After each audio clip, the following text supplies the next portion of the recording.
Hi, my name's Tim. I'm a director in the Culture and Trends team at Join the Dots, and I'm here to talk to you today about a new piece of work that we've been looking at over the last couple of years. And hello, I'm Terry. I'm a researcher particularly focused on quantitative research at Join the Dots. I've been working closely with the Trends team to quantify the happiness trends and bring together the analysis in a meaningful way. We're really excited to be sharing this work with you today. Trends can be a little bit abstract. We've found that a lot of clients have asked themselves the question around how useful they can actually be. So we've been making it a mission within the Culture and Trends team to try and make them more commercially viable and relative to our clients' brands, the business problems they have, and the strategies that they need to be relevant to. The piece of work I'm here to talk to you about today is very much interlinked with this mission. The particular piece of work that I'm here to talk to you about, we believe, is a fundamentally groundbreaking way of looking at trends that enables our clients to think about the different trajectories, the way these trends move, the way they manifest themselves,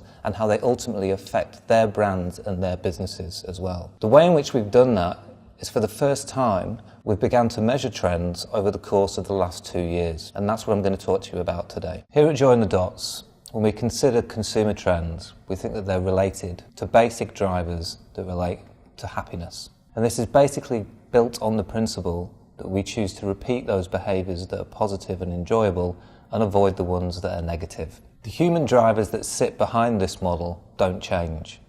But over time, macro forces in society do change. And along with that, we also have the inbuilt human desire that means that we're never ever satisfied. And we call this hedonic adaptation. These factors all work together in order to create consumer trends. And the way in which we engage with these trends changes year upon year and forces differences as well. Now, we've been working with these trends over a number of years now and monitoring these differences.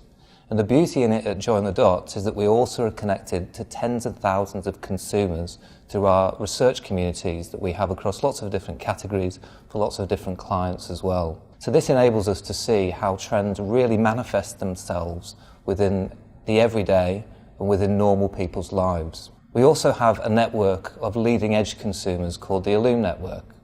The Illume Network allows us to horizon scan and see indications of how trends will change. Through these different areas and tools, we basically have the ability to understand trends from a number of different perspectives. Over the course of time, these trends change. Within the trends changing, we also seek to understand the movements of these changes, the ways in which they develop, adapt, how they manifest themselves differently year upon year. What clients have also been asking us is how these trends then affect their businesses and their brands, and how they can understand which trends are most relevant for them, the segments that they have within their businesses, different demographics, different geographies, and ultimately how they can adapt strategies over time to fit in with these different trends. In response to the questions that our clients have been asking us, we've decided it would be a good idea to try and measure these different trends over a period of a number of years to try and understand the trajectories and the changes that happen within them over time.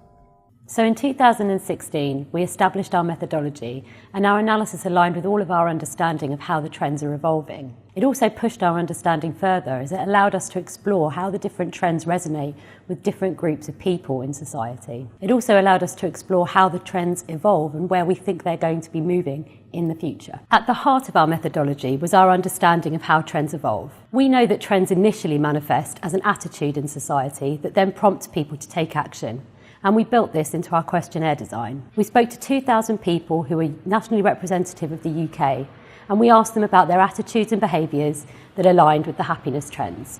We then looked at the relationship between these attitudes and behaviours in our analysis. By plotting the percentage of people who agree with an attitude against the percentage of people taking action, we were able to look at the relationship between the two and explore the extent to which a trend is impacting on UK consumers. So the more an attitude resonates, the further to the right it sits on this graph.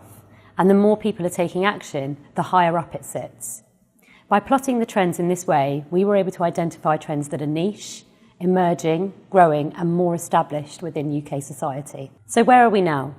With our methodology established and tested, we now had a set of hypotheses that we wanted to test and explore, and we wanted to investigate further how the trends were evolving over time. I'd like to give you a few examples of how these trends have changed over the last few years. Measuring these trends has enabled us to unpick the data and look a little bit deeper and think about some of the things that are going on that underpin this. When we think about the last couple of years, there's obviously been a great deal of change, whether that be from a political perspective in relation to Brexit and Trump. We've had threats of terrorism. We've had all sorts of things that have influenced our day-to-day lives, and people have reacted against this accordingly. The quantification of these trends has enabled us to do is to work out how these changes that we've experienced have manifested themselves in people's reactions to them. In the face of all this political change and seismic differences that have happened within society, we've found that people have been really considering their perspective on who they are, what they value, and what they choose to do with their lives. This also manifests itself in relation to the products they choose to buy, the advertising they connect with, and generally how they relate to other people. Now, for big brands, this is something they've been trying to tap into as well over the last couple of years, perhaps some more successfully than others. The Kendall Jenner advertising is a good example of a campaign which didn't do quite as well in relation to this. However, there's been other campaigns that have managed to get the aspect of bringing in a social conscious into a way that's worked quite well. For example, Heineken, where they brought different people together with different perspectives on existence and then forced them to have conversations, surprisingly over a beer, in which then we saw them develop an understanding of each other and an appreciation and empathy. So we've had brands that have been doing a good job in this regard. In relation to how consumers have related to this and their sense of social purpose, we can see that if you look at the chart here in terms of how well this has become embedded in society, we can see it increase from an attitudinal perspective and also a behavioural perspective. So this fits in very well with an understanding of this trend and how it's manifesting itself. Secondary to this, people have been coming together. They've been trying to forge allegiances with other people, other like-minded people, and combat some of the issues that we're now coming across in society. This could be in relation to the Black Lives Matter movement in America, gender and sexism aspects that have been working into society as well, and people have been facilitating change together. The trend that we have in relation to this is power in numbers, and you've seen there's been an evolution in terms of the attitudinal connection to this, where it's much further over to the right now within our model. Now, what we're also able to do with this data is split this by demographic differences. And what's really fascinating is here, perhaps predictably when you look at Gen Y, the social good trend itself is extremely important to this particular cohort. And within this chart you can see they're quite high up from an attitudinal perspective and a behavioural perspective. However, what's really interesting is when you look at those younger consumers who are in Gen Z, they're actually further down and not in agreement with some of the statements that sit around this. What we would propose to do here is investigate this further and look into more detail. But the great thing about having this quantitative data is it challenges some of the assumptions that we would make from a qualitative perspective when thinking about this. So it gives us something to begin from and start to investigate further. Okay, so the next trend I want to talk to you a bit about is more broadly relating to the idea of authenticity. Now, authenticity as a concept now seems like it's been overused, overstated, and really around for quite a long period of time. If you think about authenticity a couple of years ago, this manifested itself within our trend model in a trend that we called nice and wholesome. And this was all about kind of clean eating, raw ingredients, craft beer, all those things about going to the source that every time you went into a supermarket, you'd see 1,000 products littering the aisles in relation to this. What also happened during this time period is that big brands, multinational companies became obsessed with trying to tap into this idea of authenticity. Lots of independent entities entered this and started becoming very popular, consumers buying into a lot of the values associated to it. So there was a scramble from bigger brands to try and imitate this authenticity. Post that particular time, we've seen a bit of an evolution from this. And what we've found within our trends model is the authenticity where it existed within an aspect of nice and wholesome has now changed and manifested itself slightly differently within a different trend.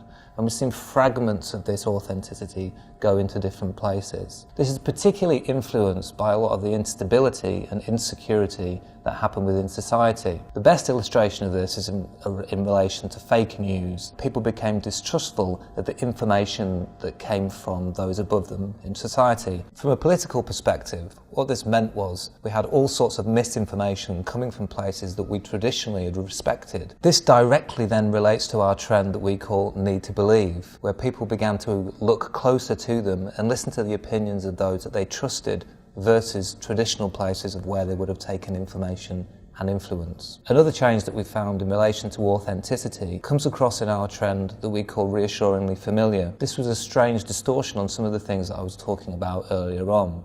Those bigger brands that previously, only 2 years ago, had been trying to imitate boutique ideas of what authenticity and craft would mean, suddenly begin to find themselves in a place where people are looking for something about safety and reassurance.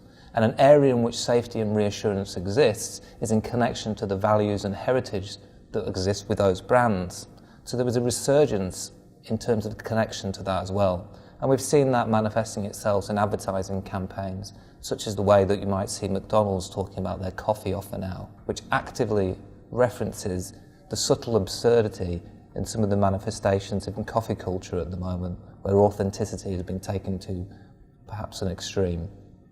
So if you look now where reassuringly familiar sits in relation to our graph, you can see that it's very firmly on the right-hand side, and this shows you to the extent that it is now manifesting itself from an attitudinal perspective within society. We can also measure the emergence of certain trends and explore whether or not they're likely to last. Beyond reality is one such niche trend powering its way into society. In an ever-increasingly stressful world, people are looking for escape. Whether that's for distraction, entertainment, or complete escape, people are increasingly looking beyond their own reality. Dystopian novels are back on bestseller lists. Blade Runner, 80s-inspired TV shows and music. Consumers are looking for deeper meaning and spirituality in crystals and astrology.